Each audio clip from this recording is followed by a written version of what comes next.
दिल का आलम मैं क्या बताऊं तुझे। हो दिल का आलम मैं क्या बताऊं तुझे। एक चेहरे एक चेहरे एक चेहरे ने बहुत हो एक चेहरे ने बहुत प्यार से देखा तुझे। दिल का आलम मैं क्या बताऊं तुझे। वो मेरे सामने बैठी है मगर उससे कुछ बात ना हो पाई है। मैं इशारा भी अगर करता हो इसमें हम दोनों की रसवाई है। वो मेरे सामने बैठी है मगर उससे कुछ बात ना हो पाई है। मैं इशारा भी अगर करता हो इसमें हम दोनों की रसवाई है। इसमें हम दोनों की रसवाई है। दिल का आलम मैं क्या बताऊं तुझे। दिल का आलम मैं क्या बताऊं तुझे।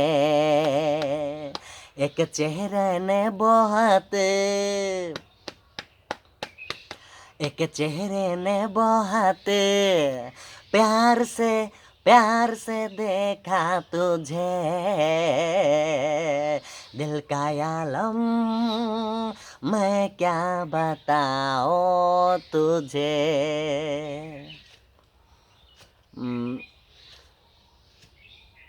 তো সম্মানিত দর্শক মণ্ডলী, যে কথাটা গুরুত্বপূর্ণ গানের পরে বলতে যাচ্ছি যে আমরা অনেক সময় যখন অটোতে উঠি, অটো বা কোনো গাড়িতে উঠি, বিশেষ করে ছেলেরা ইনারা করেন কি বেশিরভাগ ডাইন পাওটা, বেশিরভাগ যখন ডাইন সাইডে বসে ডাইন পাওটা, এই যে এই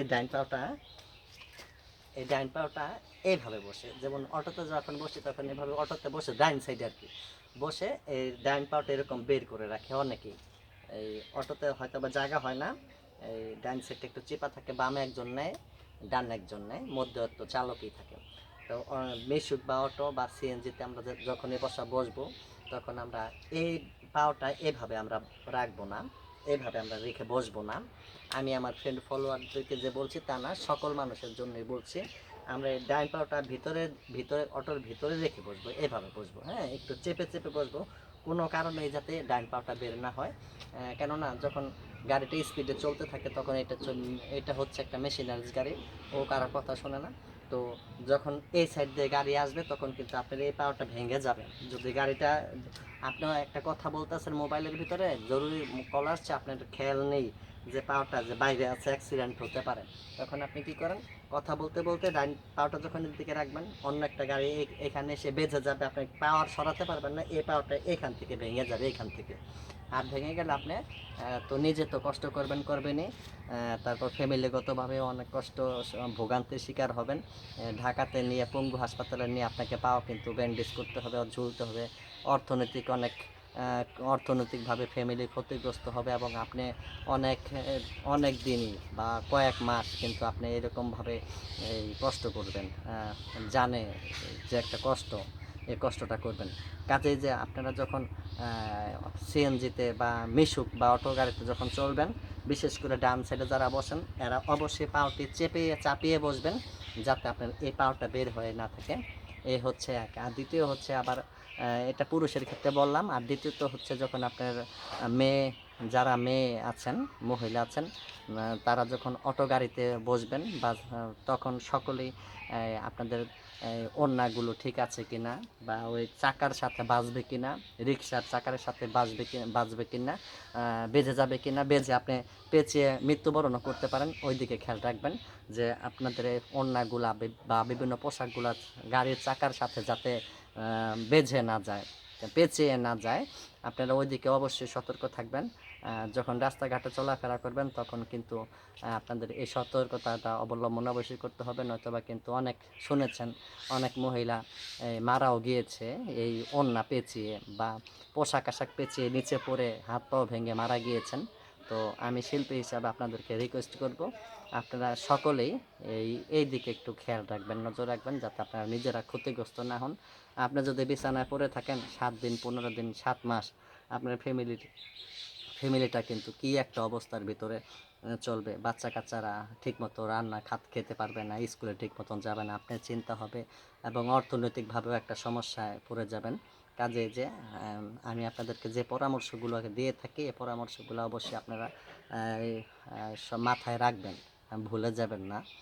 ভুলে গেলে তো আর আমার ক্ষতি, আমি যে তো কষ্ট করে বলতেছি আমার এই কথাটার কিন্তু আর কথাটা কিন্তু আপনারা রাখছেন না, কথাটা কিন্তু বিফলে যাবে।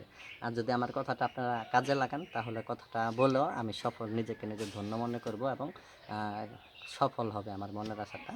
কাজেই যে সকলে সবসময় রাস্তাঘাটে যখন চলাফেরা করবেন এই দিকে দৃষ্টি রাখবেন। এরপরে বলছি গাড়িওয়ালাদের কথা বলছি, যারা গাড়ি চালান, অটো গাড়ি চালান বা ড্রাইভার আপনারা রিক্সা চালান, আপনারা সতর্কভাবে একটু ঠান্ডা মাথায় চালাবেন। 5 মিনিট পরে গাড়ি ছেড়ে দিলে কিন্তু কিছু হবে না, কারোই কোনো ক্ষতি হবে না।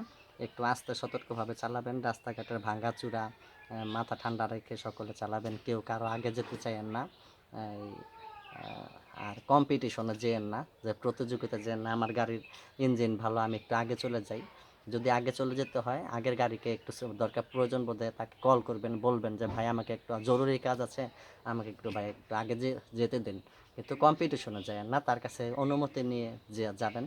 আর আপনাদের নিজেদের আপনারা যারা চালক আপনাদের নিজেদের ফ্যামিলির কথা চিন্তা করবেন, যে আপনার কারণে কিন্তু আপনি নিজেও আপনার অসতর্কতার কারণে আপনি নিজেও ক্ষতিগ্রস্তের ভিতরে পড়তে পারেন, নিজেও মৃত্যুবরণ করতে পারেন, হাত পা ভাঙতে পারে। আর যাত্রী তারাও কিন্তু ক্ষতিগ্রস্ত হতে পারে। নিজের কথা চিন্তা করবেন এবং যাত্রীদের কথাও চিন্তা করবেন।